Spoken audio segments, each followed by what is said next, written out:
the Midnight Ride. That's right, it's me.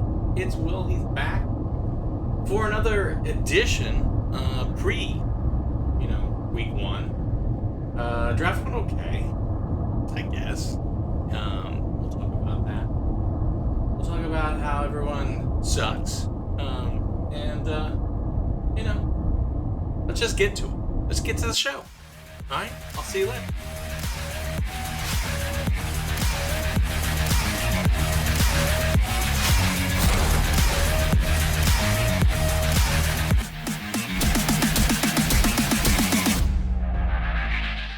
Hey, welcome to the Winner's Lounge. I'm still a winner. Still a winner, even though the, computers say that I'm not a winner. I don't really care. Who cares about computers, right? They're just going to take over the world and, I'm moving on. All right, so we've had an interesting first week, as I think everyone has said. We've had a pod that didn't really air. Maybe it'll air tonight. Maybe it'll air at the end of the week, but, a bunch of people probably talking a lot of BS on your boy. And I'm just ready for the first week because I'm going to show my team. My team is going to show Robert what his crazy draft strategy, didn't work. The computers don't like him. They don't like my team. They don't like all of my different players. They don't like my quarterbacks for sure. They don't like my wide receivers, which I'm not a big fan of my wide receivers either. But, I've got Brock Bowers. I've got, I've got my two running backs. I've got some good plug and play, and it's really just going to be about week to week how high my ceiling will be. So yeah, I'm feeling really good, and I need some help. I need some motivation, and so I decided to hit up the Midnight Poetry Lounge, and I saw my favorite creator. Let's see him. And the only JJ.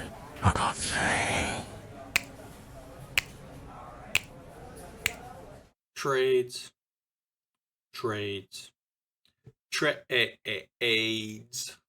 The Goblin has been given a new lease on life as Nico was stolen.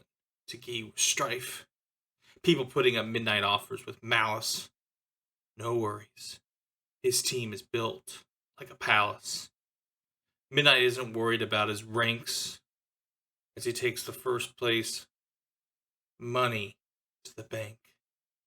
1 week away from the champ going down as Herbie and Alan make connections all around. All right, that got me going. I'm pumped up, ready to go, but I do want to recap a little bit of this weekend of the pod. It's going to do a lot of talk, but I want to tell you what, I feel since I can't be on the pod and listen to those haters. So let me just get it all set up. It's going to be on the screen over here. So if you look, we had an important first trade. The Goblin, if you guys just leave him alone and just let him be, he's going to mess his whole team up. And you guys gave him a reprieve on life. This big trade. We've got Jamar Chase going to, Audie. And he's given up Stafford, Montgomery, Puka, and Ferguson. I know he's throwing in, getting Rodgers. He's getting his man Dallas from Philly. But I just feel like you just took this team. And I don't think Puka was even needed. I think you could have got him with another crappy wide receiver, and he would have thrown it up. Because Chase is so much more worth than anything else that you could give. And giving them Puka and Stafford, you're giving them a lifeline if they actually, Stafford actually plays. I think this one trade here, the next one that happened was between D. Haas and Mr. Martial Law. I think it's a great trade for each. It allows D. Haas to have a backup, Martial Law have a backup. That running back room in Jacksonville is a little unsure. They might trade Tank. They might trade ETN.